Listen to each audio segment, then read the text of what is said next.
fractured, broken, out of debt, in the pit of its own divide, embroiled in an identity crisis. These are some of the words and phrases used to describe the main opposition party, the People's Democratic Party. In today's edition of Fireworks, we attempt a review of the party's leadership crisis and especially seek to know the extent to which party leaders are willing to take responsibility for the current scheme of things. My guest today on the program is considered a political heavyweight in Nigeria. Who is he?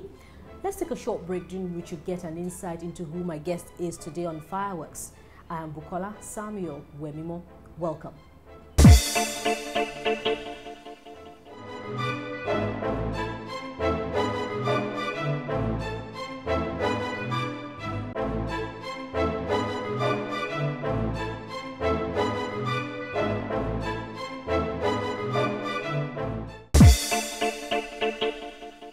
Recently, you granted an interview, but precisely when this administration increased the price of fuel, or was it when subsidy was officially removed, you said it is not time to comment, no comment for now, because the APC says we should give it time.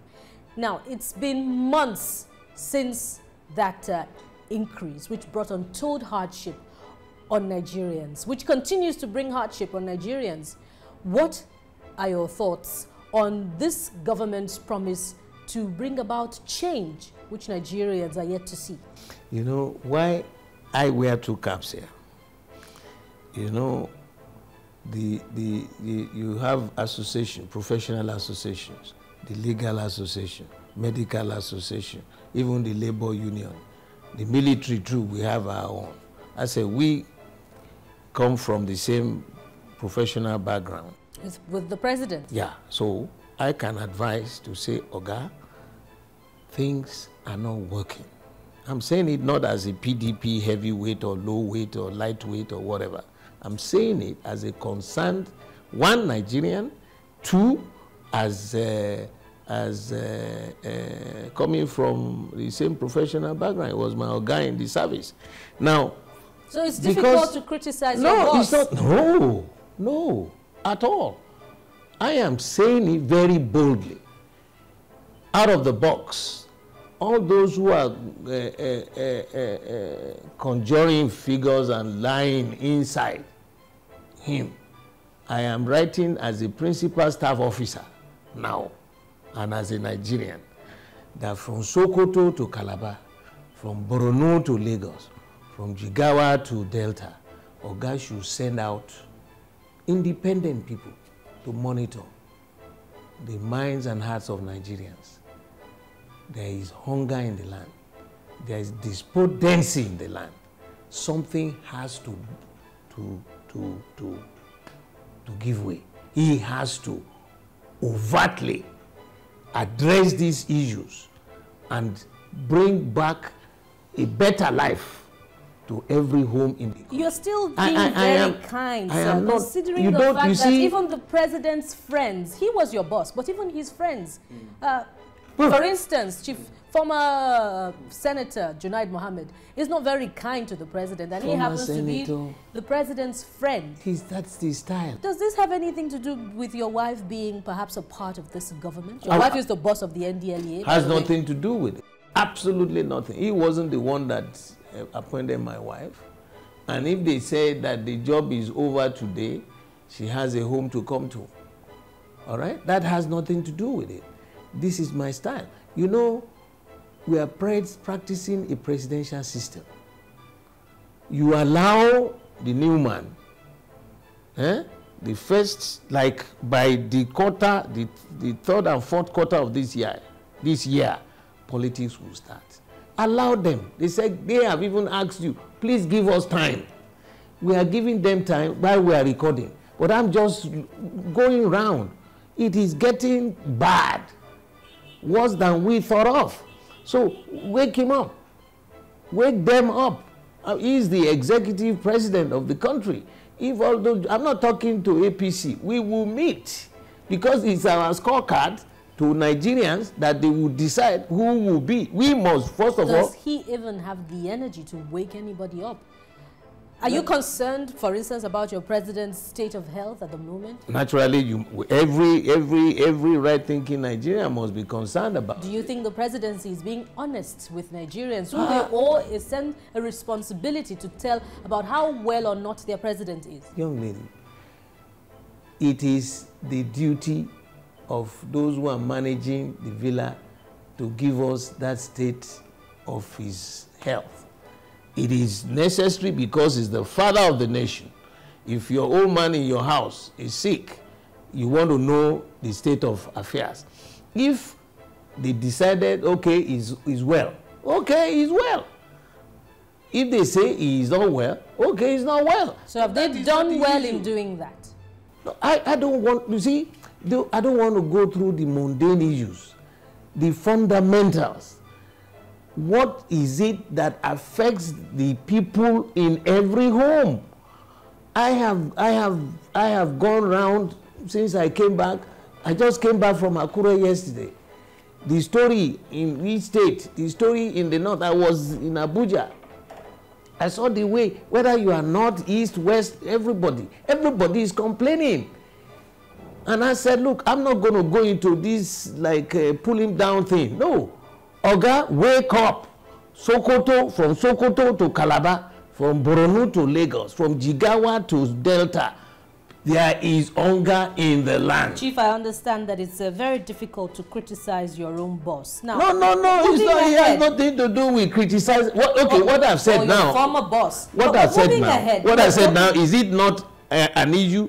If you want me, by my nature, I said, look, by the third quarter and fourth quarter of this year, we will be heading into the political, preparing for 2019. Now, if you keep talking too much now, won't you let the bag out of the cat? And you yourself, we have to go and mend our houses first before we stabilize our platform, before we hit out.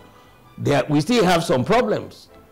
People who are like toddlers coming to think they can take over, the old men should go away. Who are the people who are like toddlers? The APC? No. In our own party. In your own party? We must put our home in. If you want to go and fight, I'm a soldier. The men you are going to take out, won't you train them and make sure that they are ready for the battle? If you are like, you are cracked up before you leave harbor, you are done. Oh. Let us strengthen ourselves. Let us make sure our platform is stabilized before we start criticizing. You know, also, I think it was Jesus who said that, remove the log in your eye before you start talking about the speck in somebody else's. Let us tidy our homes. That's instructive. Speaking of which, now, when this leadership crisis is resolved, you have said that you're in court at the moment and that there is very little that you can do. Will you still throw your hat in the ring for the PDP chairmanship position? You know, let me also bring you back in the memory lane. I just didn't pop out. You know, the zonal concept is still acceptable in the PDP. They had zoned the positions. We've agreed the presidential, something must go to the north. Which means the vice presidency must come to the south, which means the speaker, the Senate president must go to the north. The speaker must come to the south.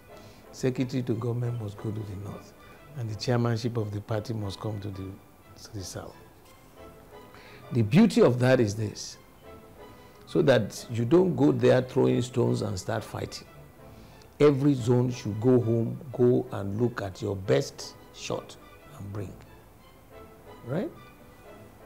It is not the responsibility of any other zone to interfere with your zone. Otherwise, it will be regarded as an insult or like what they call oversabi in the local language.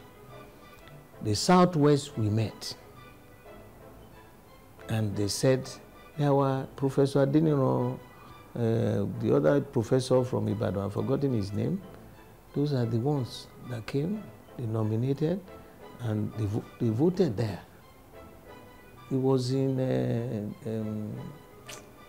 Dr. Mimiko, we had the meeting in Akure, and they said, Chief Bode George, if your zone is saying you go, it's a lot of responsibility and a lot of respect and trust. So that was how I emerged. Unless they go back to do rezoning, which I doubt. But Chief, you have been deputy national chairman of this party. Yes. You have served in some other positions. I can't immediately remember now. Well, what's your interest? Some believe that you are a spent force and really you should take the back seat at this point. Why do you still want to be national chairman? Very good question. Spent force, my faculties are razor sharp. Physically, I am fit like a fiddle. Politically, you have the network